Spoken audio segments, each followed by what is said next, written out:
Naya Diganta, Islamic TV এবং channel one, যেই চ্যানেলগুলো আজ পর্যন্ত আত্মপ্রকাশ করতে পারেনি।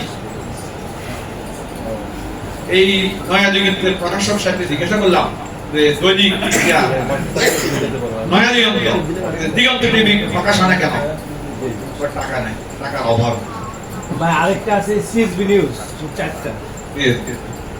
আমি 22 সালে যখন উমরায় গেলাম, তখন আমার এক বাড়ির পাশে একজন ব্যক্তি ভালো বেলা মসজিদ নববীতে পাইলাম ভালু ভাইকে, আর সাথে ছিল কারি বেলায় সার্ভিসে ভালু ভাই।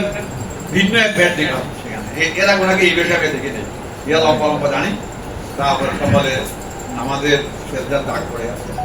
ভালু ভাইকে জিজ্ঞাসা করলো আপনার এনটিভির অবস্থা, আমি এনটিভির খবর আমার কাছে নাই। কেন নাই? তারা চালায়, আমরা এনটিভির কাছে দিতে পারি না।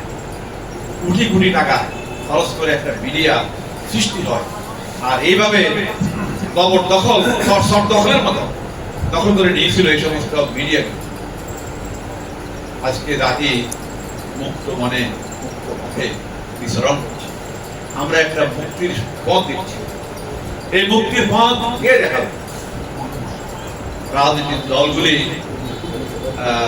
মুক্তির পথ দিবেন জাতিকে, আর সাংবাদিকগণ এটি জাতির কাছে উপস্থাপনা করবেন। কিন্তু এই জন্য বলতে চাই, আমাদের সকল পরিবেশ হবে দেশের স্বার্থে।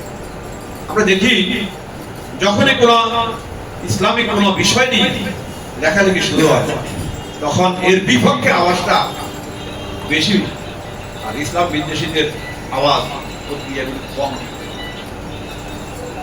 এই দেশের বেশিরভাগ মিডিয়াগুলি আজকে বাম রামদের দখলে চলে গেছে।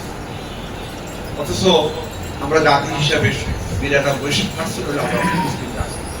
আমাদের পরিবেশ না, আমাদের লক্ষ্য উদ্দেশ্য থাকতে হবে একটি সত্য এবং ন্যায় প্রতিষ্ঠার সংগ্রাম। সেই সংগ্রামে এই দেশের মিডিয়াগুলি যদি প্রতিনিধিত্ব, তাহলে রাসূল পাক সাল্লাল্লাহু আলাইহি ওয়াসাল্লামের সুন্নাহ অনুসরণ বা রাসূল এই দেশে আল্লাহর মানে নিয়ে এসেছে। আমরা মানুষের কাছে দেশের কথা, এলাকার কথা মানুষের কাছে প্রচার করি। লক্ষ্মীপুরের অনেক সমস্যা আছে, সমস্যার অন্ত নেই। লক্ষ্মীপুরে আমরা গত কয়েকদিন আগে লক্ষ্মীপুরে রেল লাইন স্থাপনের জন্য দাবি করেছিলাম। সাংবাদিক এরা ভালোভাবেই বিভিন্ন মিডিয়াতে প্রচার করেছে। পাশাপাশি আমাদের আরো কিছু সমস্যা লক্ষ্মীপুরে আছে, যেমন লক্ষ্মীপুর একটা জেলা, আমাদের মেধাবী ছেলেরা লেখাপড়া করার জন্য বিভিন্ন জেলা চলে যান, এখানে কোনো বিশ্ববিদ্যালয় নেই। অথচ এই দাবিটা লক্ষ্মীপুরবাসীর দীর্ঘদিনের একটা বিশ্ববিদ্যালয় স্থাপন করা। আমি মনে করি এই জন্য লেখালেখির প্রয়োজন আছে, তাহলে সরকারের তুলনা করবে, দৃষ্টিগোচর হবে। আমরা এই পক্ষে জোরালো দাবি করি। বিশেষ করে লক্ষ্মীপুর জামায়াত ইসলামের 60 জন এমপি প্রার্থী আছে, আমাদের প্রত্যেকের এক দাবি, এক আওয়াজ।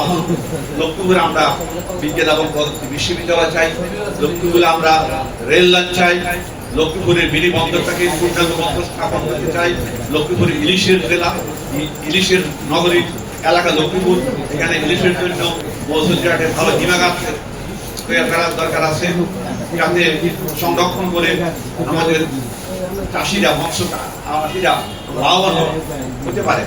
লক্ষ্মীপুরের বেকার যুবকের সংখ্যা অনেক, এই জন্য বেকারদের কর্মসংস্থানের জন্য যে ব্যবস্থা থাকা দরকার।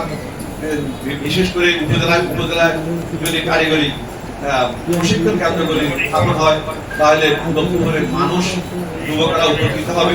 আগামী দিনে বিদেশ গমন ইচ্ছুকরা দক্ষ শ্রমিক হিসাবে তারা বিদেশে গিয়ে ভালো রোজগার করতে পারবে, দেশের জন্য রেমিটেন্স পাঠাতে পারবে।